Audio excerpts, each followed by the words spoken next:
Hello and welcome to the shed. My name is Marissa. I'm a machine knitter, and in this tutorial I'm going to teach you how to make stripes within your knitting and effectively change the yarns that you're using. So let's get started.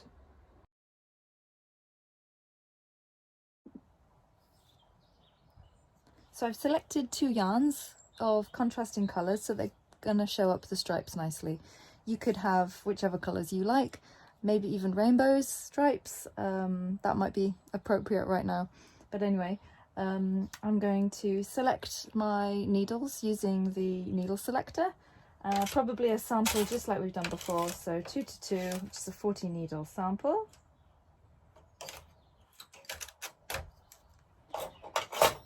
And I'm just going to quickly take the opportunity to do another E-wrap cast on to show everyone. So I've taken my yarn, which I already had ready on the bar here, hole number 1, and making a slip knot and popping it on the needle furthest away from the carriage. I'm going to go in between the needles, wrapping over and pushing back gently with my fingers to do the tension as I go.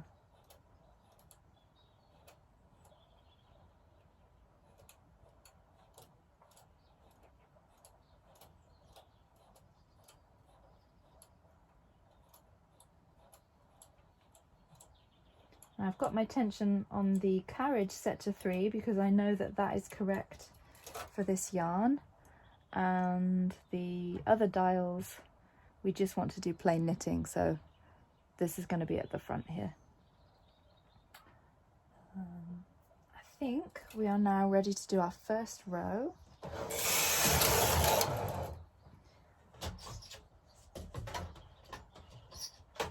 And then we want to put on the cast on comb. So remember, we take the yarn that's still attached just forward so that's in front of the cast on comb. I'm going to grab all of those stitches, pull them down nicely, let go of the yarn. I'm just going to put a weight in the centre there. You could put more weights on, you could put one at either side. I always say you can't have enough weights. And then we're ready to go.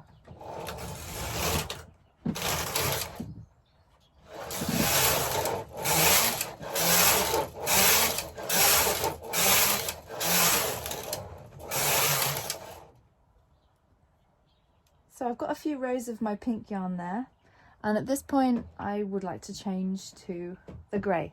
So instead of breaking the yarn, what I'm going to do is I'm going to undo the gate, open the gate, take the whole yarn out of hole number 1 and just pop it in the notch that is at the end of the table. You can just about see here. Your machine might have slightly different notches, but they all should have them. So just look at something at the end of your machine that you can just sit the yarn in. Take your second yarn, or the next yarn you're using, again pop it into hole number 1, shut the gate. Now this time, because we're not doing a slip knot or anything, you can either wrap it around the table clamp or tie it to the leg. Now it's up to you what sort of stripes you want. You can have wide stripes, thin stripes. You're the designer here, so for me I usually like to go for something like a 6 stripe, and I like even stripes, but that's just me. So I'm going to do 6 in pink, 6 in grey, but there's no reason why you can't change the yarn perhaps every 2 rows. It really depends on the sample and the look that you're going for, but just by doing something quite simple can be very effective. The one thing you are limited to with stripes is floats at the sides, so I'll show you what happens when you change over the yarn and why you get those floats, but for now let's do some stripes in the grey.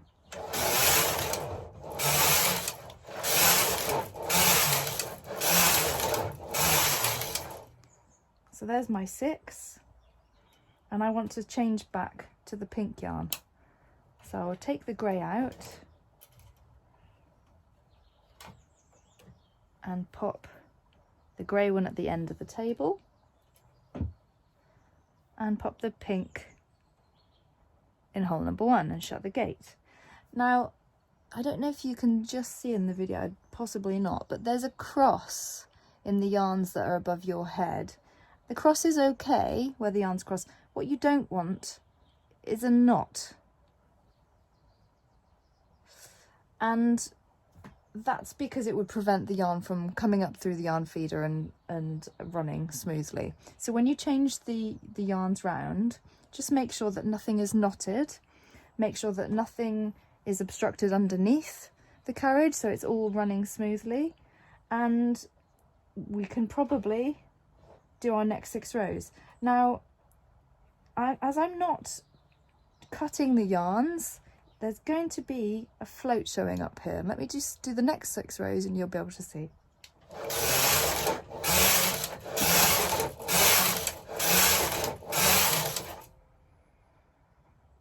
So there is that tiny little float, that pink float there.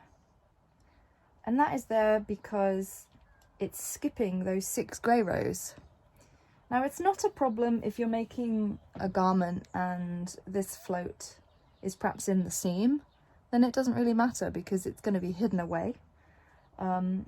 If you're making something like a scarf or a blanket, you might, it's damage limitation. So if you do little stripes, then the floats at the sides aren't as worrisome. If you were to do slightly bigger ones, then having one big float there isn't going to work. So what you would do is you would just, before you changed the next row, you would pull down some yarn so that you would have enough of a big loop so that you would be able to sew those ends in afterwards, because this little tiny one here doesn't give you enough yarn to cut it and sew it in the side and hide it away. So you have to sort of preempt these things, but it's a lot of sewing, so I just prefer doing thin stripes. But that's entirely up to you. Let's do another one and I will show you variations of what we can choose to do. So I've taken out the pink one here, I'm popping it in the end, taking the grey one again, hole number 1, shutting the gate. Everything's running freely, nothing's obstructed. Now, I will just put some more weights on before I do anything, because the problems always occur in knitting at the edges. So just pop weights on at the edges. Not right at the top though, because if you put them too high, they will interact with the underneath of the carriage and it could rip your yarn. But equally, you don't want it really far down either. So just make sure you've got it maybe a centimetre or so from the top of your knitting.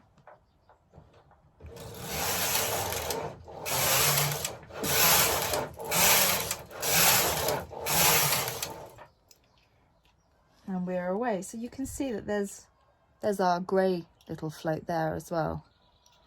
But our stripes are beginning to form. It's looking quite effective already. Can't say I've ever done pink and grey before, but it works quite well. So I'll just do another one.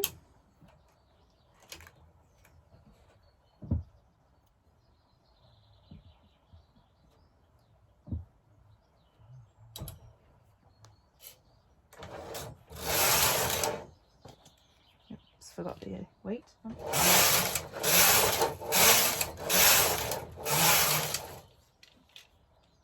It's quite effective. So that's as easy as stripes is, and by all means I would love to see the stripes that you make, so perhaps send me a message. Good luck!